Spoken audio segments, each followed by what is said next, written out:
Hi అండి, అందరికీ నమస్తే. Welcome to my channel. ఈరోజు సొరకాయ పాలు వేసి కూర వండుతున్నాను అనమాట. అలాగే వంకాయ ఫ్రై కూడా చేస్తున్నాను. ఈ రెండు కూడా చాలా సింపుల్గా చేస్తాను. అది ఎలాగనేది మీకు చూపిస్తున్నాను. నా పద్ధతిలో ఎలా చేస్తాను అనేది మీకు చూపిస్తున్నాను అనమాట. ఇది సొరకాయ అండి, పొడవుగా ఉండేదాన్ని సొరకాయ అంటారు కదా. మాకైతే ఎక్కువగా ఆనపకాయలే ఉంటాయి. సొరకాయలు అప్పుడప్పుడు మార్కెట్లోకి వస్తాయి అన్నమాట. అలాగే వంకాయలు చూసారు కదా, మాకు తెలిసిన వాళ్ళు తెచ్చి ఇచ్చారనమాట. ఇంటి దగ్గర చెట్లకు కాసినాయి అని, లేతగా చాలా బాగున్నాయి. అందుకే ఫ్రై చేస్తున్నాను. ఎలాగూ ఆనపకాయ పాలు వేసి కూర వండుతున్నాను కాబట్టి వంకాయ ఫ్రై చేస్తున్నాను అనమాట. ఆనపకాయ కాదండి, సొరకాయ. మీకు ఎక్కువ శాతం ఆనపకాయే ఉంటుంది మార్కెట్లోని. సొరకాయ అప్పుడప్పుడు ఉంటుందన్నమాట. ఈ సొరకాయని మధ్య జ్యూస్ చేసుకుని కూడా, అంటే మిక్సీలో వేసుకుని ఫిల్టర్ చేసి అందులో నిమ్మకాయ పిండుకొని తాగితే, తేనె కలుపుకొని హెల్త్కి మంచిదని అందరూ చెప్తున్నారు కదా. ఇందులో ఎక్కువ నీటి శాతం ఎక్కువ ఉంటుందండి. అందుకే చలువ చేస్తుందంట ఎండాకాలంలోని. కానీ వర్షాకాలంలో ఎక్కువగా తినరు, నజ్జు చేస్తుందని అంటారు. ఇప్పుడు వర్షాలు పడుతున్నాయి, అయినా తెచ్చాం కదా అని మేము ఇలా వారంలో ఒకటిసారి తినడం పర్వాలేదు. నెలలో ఒక 2 సార్లు తినొచ్చు అనమాట. ఎక్కువగా తింటే జలుబు చేస్తుందని అంటారు. వేడి వాళ్ళకి, అలాగే ఎక్కువ మెడిసిన్ వాడే వాళ్ళకి ఎప్పుడు తిన్నా పర్వాలేదండి. వాళ్ళ ఒళ్ళు వేడిగా ఉంటుంది కాబట్టి బాడీ అంతా ఇది చల్లదనాన్ని ఇస్తుంది అనమాట. పప్పులో వేసుకోవచ్చు. నేను ఈరోజైతే పాలు వేసి వండుతున్నానండి. నేను ఎలా వండుతానని చూపిస్తున్నాను. చాలా బాగుంటుంది. సొరకాయని ఇలాగా పీల్ చేసి శుభ్రంగా కడిగి పక్కన పెట్టుకున్న తర్వాత ఒక 5 పచ్చిమిరకాయలను కూడా కట్ చేసి వేస్తున్నాను.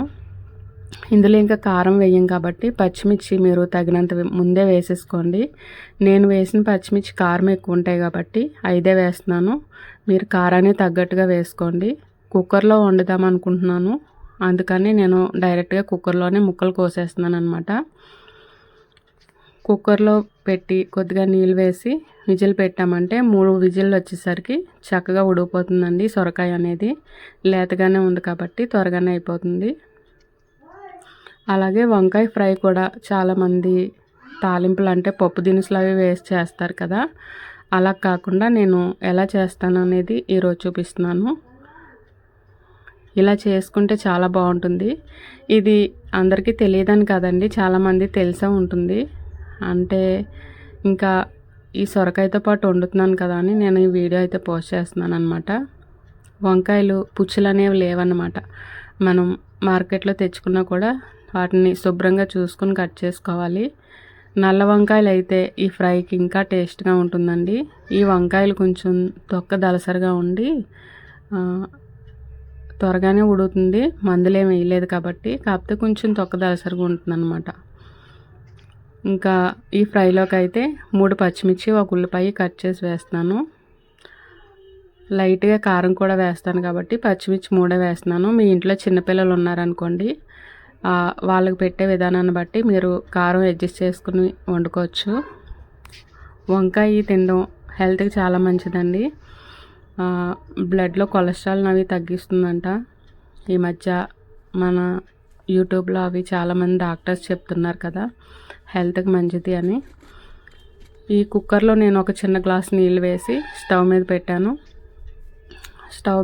పక్క స్టవ్ మీద పెట్టానండి. 3 విజిల్స్ వచ్చే వరకు అది స్టవ్ హై ఫ్లేమ్లో పెట్టుకోవాలి. తర్వాత మరొక పక్కన బాండి పెట్టుకొని ఆయిల్ వేసుకొని నేను ఫ్రైకి రెడీ చేస్తున్నాను అనమాట. అందులో నేను ఓన్లీ జీలకర్ర, ఆవాలు మాత్రం వేసాను. కొంచెం కరివేపాకు వేసాను. అవి బాగా వేగిన తర్వాత ఉల్లిపాయ, పచ్చిమిర్చి వేసి బాగా వేగించుకోవాలండి. అవి బాగా వేగిన తర్వాత, అంటే కొంచెం లైట్గా వేగిన తర్వాత 1/2 స్పూను అల్లం వెల్లుల్లి పేస్ట్ వేసుకోవాలి. వంకాయ కూరలో అల్లం వెల్లుల్లి పేస్ట్ వేసామంటే చాలా బాగుంటుంది అన్నమాట రుచి. మనం ఫ్రై చేస్తున్నాము ఇప్పుడు, ఫ్రైలో కూడా చాలా బాగుంటుంది. గ్రేవీలాగా అనిపిస్తుంది అన్నమాట. కూర అంతా కూడా రుచి బాగుంటుంది. వంకాయలు తినడం వల్ల అధిక కొలెస్ట్రాల్ తగ్గుతుందంటండి. ఈ మధ్య చాలామంది స్కిన్ ఎలర్జీస్ అవి వచ్చి వంకాయ తినడం తగ్గించారు. కానీ హెల్త్కి మంచిది కాబట్టి, మనకి మెయిన్గా గుండె బాగుండాలి కదండి, అందుకోసమని అప్పుడప్పుడు కాదు, ఎక్కువ శాతం కూడా వంకాయల్ని రకరకాలుగా వండుకొని తింటూ ఉంటే మంచిది హెల్త్కి. అల్లం వెల్లుల్లి పేస్ట్ కూడా బాగా మగ్గిన తర్వాత, పచ్చివాసన పోయే వరకు వేగిన తర్వాత వంకాయలను వేసి ఒకసారి బాగా కలిపి మూత పెట్టాను. చూసారు కదా, కొంచెం మగ్గనియి అన్నమాట. ఇలా అన్నీ వేగిన తర్వాత మూత పెట్టేప్పుడు స్టవ్ని లో ఫ్లేమ్లో పెట్టాలన్నమాట, లేదంటే మాడిపోతుందండి. ఫ్రై అనేది టేస్ట్ అంతా పోతుందన్నమాట. ఇంకా ఇందులో కొంచెం పసుపు అలాగే తగినంత సాల్ట్ వేసుకొని మళ్ళీ బాగా కలిపి ఒకసారి మూత పెట్టుకోవాలి. అలాగే పాలు, సొరకాయ కూడా, అంటే ఆనపకాయ అయినా సొరకాయ అయినా ఏదైనా పర్వాలేదండి. అవి కూడా బాలింతరాలు పచ్చంగా కూడా పెడతారండి. హెల్త్ బాగోని వాళ్ళకి త్వరగా అరుగుతుందని, చలువ చేస్తుందని ఇలా ఆనపకాయని కూడా వండుతారు. పప్పులో వేసి వండితే త్వరగా అరగదని పచ్చం కూరల్లో పెట్టేప్పుడు ఇలాగా పాలు వేసి వండుతారనమాట.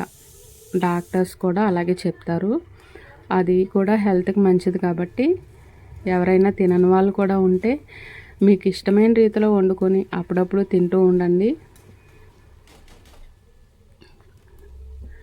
తర్వాత ఈ వంకాయల్లో మూత పెట్టేసి ఇంకాస్త సేపు మగ్గనిచ్చామంటే మనకి ఫ్రై కూడా రెడీ అయిపోతుందండి. నేను సొరకాయ పెట్టిన కుక్కర్ 3 విజిల్స్ వచ్చాక పక్కన దించేసాను. ఇప్పుడు రైస్ పెట్టాను అనమాట స్టీల్ కుక్కర్లో. ఈ వంకాయలు అయితే బాగా మగ్గిపోయినాయి కాబట్టి ఇప్పుడు 1 స్పూను ధనియాల పౌడర్ వేస్తున్నానండి, చిన్న స్పూన్తోని. తర్వాత 1/2 స్పూన్ కన్నా తక్కువ కారం వేస్తున్నాను అనమాట. కారం తక్కువ వేసుకోవాలి, కూరలో వేసినంత వేయకూడదు అనమాట. మనం పచ్చిమిర్చి వేసాం కాబట్టి ఆ కారం ఈ కారం సరిపోతుందండి.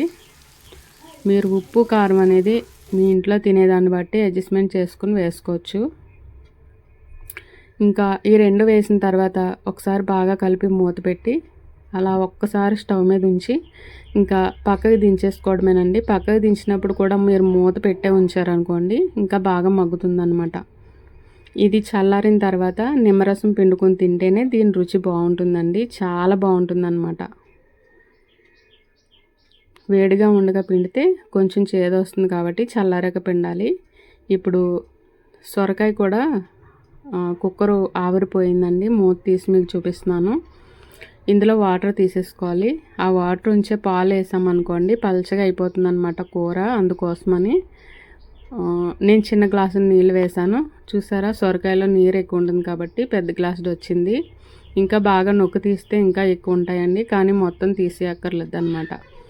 ఇష్టమైన వాళ్ళు ఆ నీటిలో కొద్దిగా ఉప్పు కలుపుకొని తాగేయచ్చు అన్నమాట. సూప్లా ఉంటుంది, ఎందుకంటే సొరకాయ హెల్త్కి మంచిదే కాబట్టి ఆ నీటిలో కూడా పోషకాలు ఉంటాయి. ఇష్టం లేని వాళ్ళు పక్కన పెట్టేసేయండి. ఇంకా పప్పు మెదుపుకున్నట్టు ఈ సొరకాయ ముక్కలను బాగా మెదిపిన తర్వాత పాలు తగినన్ని వేసుకోవాలి. ఈ కూరకి ప్యాకెట్ పాలు అయితే చిక్కగా ఉంటాయి కాబట్టి నేను అవే వేసాను. 1/2 లీటర్ ప్యాకెట్లోంచి సగం వేసాను అనమాట. ఇన్నే వేయాలని లేదు, మీరు గ్రేవీని చూసుకొని వేసుకోవచ్చు. ఇలా సరిపోతుందని నేను ఇంకా సగం వేసాను అనమాట. పాలు వేసిన తర్వాత ఒక్క ఉడకనిచ్చి ఇప్పుడు పసుపు వేయాలన్నమాట. ఇప్పటి వరకు కూడా పసుపు కానీ సాల్ట్ కానీ వేయలేదండి. పసుపు వేసాక ఒక్క ఉడకనిచ్చి స్టవ్ ఆఫ్ చేసి అప్పుడు సాల్ట్ వేసుకోవాలి. ఎందుకంటే పాల్లో సాల్ట్ వేస్తే కూర అంతా విరిగిపోయినట్టు అయిపోతుంది అనమాట. మనం స్టవ్ ఆఫ్ చేసిన తర్వాత వేస్తే కూర చాలా చక్కగా ఉంటుంది. ఉప్పు ఎలాగూ పలచగానే ఉంది కాబట్టి కూర అంతా పట్టేస్తుందండి, ప్రాబ్లం ఏం లేదు. ఇలా వేసుకొని పక్కన పెట్టేసుకొని దీని మీద మనం పోపు వేసుకోవడమేనమాట. ఉప్పు సరిపోలేదని నేను ఇంకాస్త వేసాను. సాల్ట్ అనేది చూసుకుని వేసుకోండి. కొంచెం లైట్గా చప్పగానే ఉండాలి, ఎందుకంటే పాలు వేసి వండుతున్నాం కాబట్టి. ఇప్పుడు మరొక బాండి పెట్టుకొని ఆయిల్ వేసుకొని జీలకర్ర, ఆవాలు బాగా వేగిన తర్వాత వెల్లుల్లిపాయలు అలాగే కరివేపాకు, ఎండుమిర్చి మనం పప్పుకి ఎలా అయితే పోపు వేసుకుంటామో అలాగే వేసుకొని ఇవి బాగా వేగిన తర్వాత సొరకాయ గుజ్జు ఉంది కదండి, ఇందులో వేసేసుకోవడమే. సొరకాయ పాలు కూర అయితే రెడీ అయిపోయినట్టే. ఈ కూర ఇలాగా కాదా అనేది నాకు కామెంట్లో తెలియచేయండి. అంటే ఇంకా చాలా రకాలుగా వండుతారు. ఒక్కొక్కరిది ఒక్కో వెరైటీగా ఉంటుంది కదా! అంటే చాలామంది చాలా రకాలుగా వండుతారు అమ్మలందరూ కూడా. మీకు తెలిసిన పద్ధతి నాకు తెలియచేశారనుకోని నేను నేర్చుకుంటాననమాట. నేను ఎక్స్‌పర్ట్‌నేమి కాదు. నేను నేర్చుకుని చేస్తున్నవే కాబట్టి అలా చెప్తున్నాను. ఇంకా వంకాయ ఫ్రై అయితే బాగా వేగింది. ఇది చల్లారిపోయింది కాబట్టి 2 స్పూన్లు నిమ్మరసం వేసి ఇంకా మనం ఒక గిన్నెలోకి తీసుకోవచ్చు, లేదా అలాగే ఉంచేసుకోవచ్చు. నేను వేరొక గిన్నెలో వేస్తున్నాననమాట. రుచి అయితే చాలా బాగుంటుందండి. వంకాయ ఇష్టంగా తినని వాళ్ళు కూడా చాలా బాగా తింటారు. ఇంకా 2 కూరలు కూడా రెడీ అయిపోయినాయి కదండి తక్కువ సమయంలోనే. పసుపు శాతం కొంచెం ఎక్కువైనట్టు ఉందండి సొరకాయ కూరలోని. మీకు ఇష్టం లేకపోతే వేసేటప్పుడు జాగ్రత్తగా చూసుకొని వేసుకోండి. ఇప్పుడు వర్షాకాలమే కాబట్టి పసుపు కొంచెం వేసుకున్నా పర్వాలేదండి. మనకి చలువ చేస్తుంది, హెల్త్‌కి కూడా మంచిది.